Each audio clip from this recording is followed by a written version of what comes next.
पिता, पुत्र और पवित्र आत्मा के नाम पर आमीन। प्यारे भाई और बहनों, आज 8 दिसंबर है और आज कलीसिया माता मरियम के निष्कलंक गर्भागमन का त्योहार मना रही है। आज का यह त्योहार न केवल बहुत ही महत्वपूर्ण बल्कि अर्थपूर्ण है और हम विश्वासियों के लिए एक पवित्र और निष्कलंक जीने की राह दिखलाता है। पवित्र ग्रंथ बाइबल में हम पढ़ते हैं लूकस 1:28 और 30 में कि स्वर्गदूत गाब्रियल माता मरियम को अभिवादन करते समय एक विशेष शब्द द्वारा संबोधन करता है, प्रणाम प्रभु की कृपा पात्री, और आपको ईश्वर की कृपा प्राप्त है। अंग्रेजी बाइबल में इसे हाईली फेवर्ड वन NABR और किंग जेम्स वर्शन में, और फुल ऑफ ग्रेस वो DRB वर्शन जो है, कैथोलिक जो ऑथराइज वर्शन है DRB, उसमें फुल ऑफ ग्रेस कहा गया है, जिसे हम हिंदी में कहते हैं कृपा से परिपूर्ण।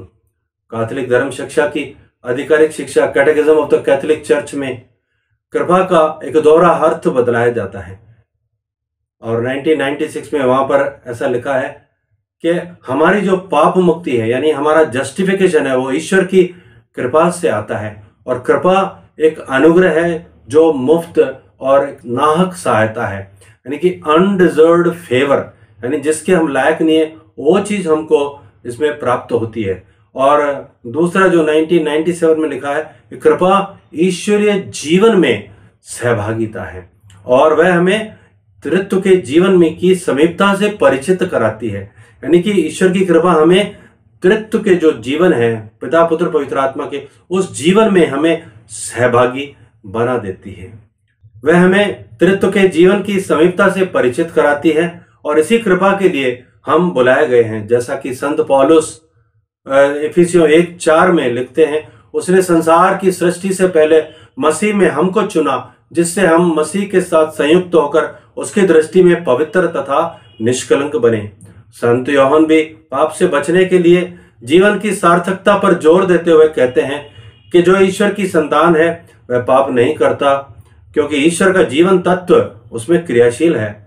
वह पाप कर नहीं सकता क्योंकि वह ईश्वर से उत्पन्न हुआ है। 1 यूहन्ना 3:9।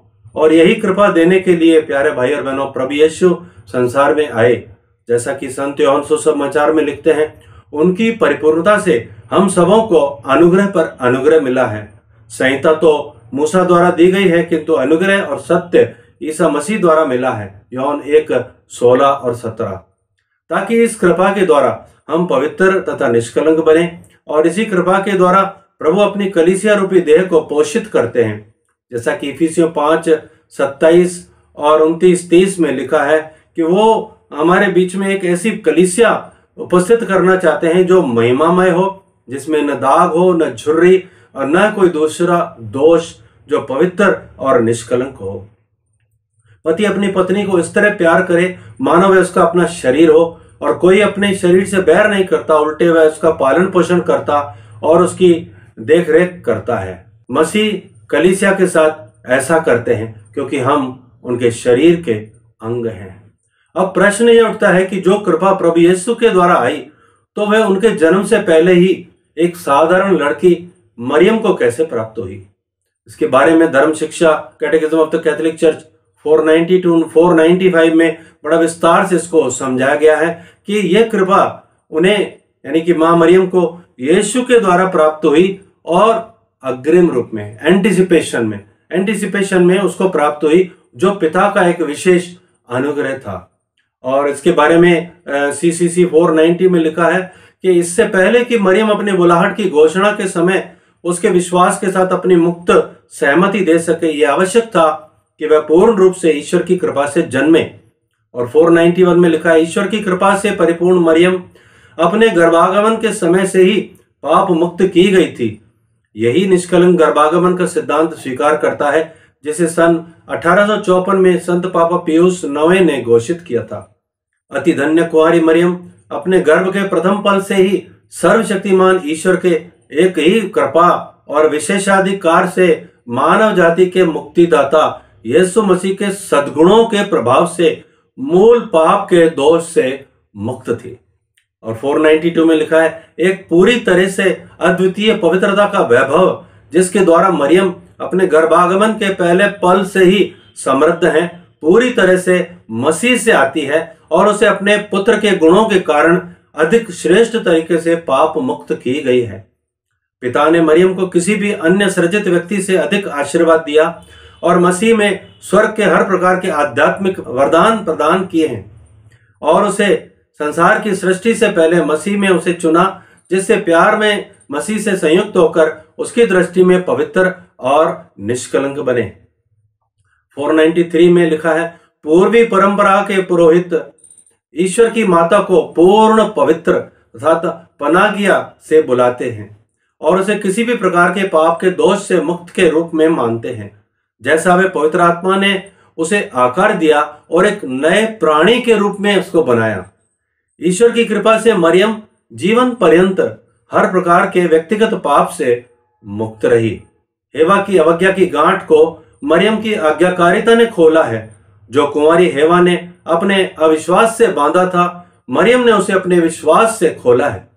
उसको हेवा से तुलना करते हुए वे मरियम को जीवितों की माता बुलाते हैं, अर्थात मदर ऑफ ऑल लिविंग, और बारंबार दावा करते हैं कि हेवा के द्वारा मृत्यु और मरियम के द्वारा जीवन।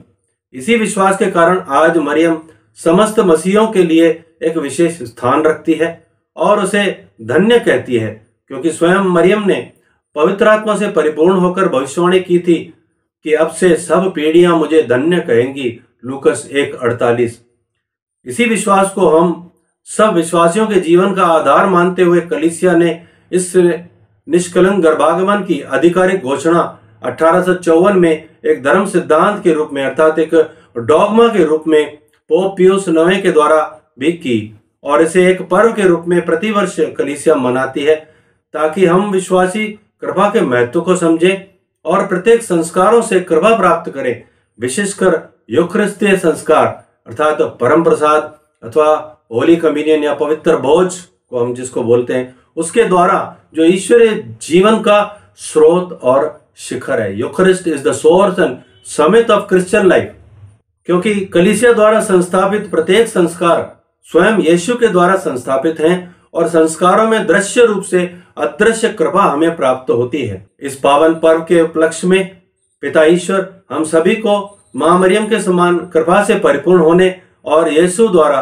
परिपूर्ण जीवन जो योहन 10:10 में प्रभु यीशु ने प्रतिज्ञा की है, उसको प्राप्त करने में हमारी सहायता करे, ताकि हम एक सच्चा, पवित्र और निष्कलंक जीवन जीते हुए प्रभु के जीवित साक्षी बने।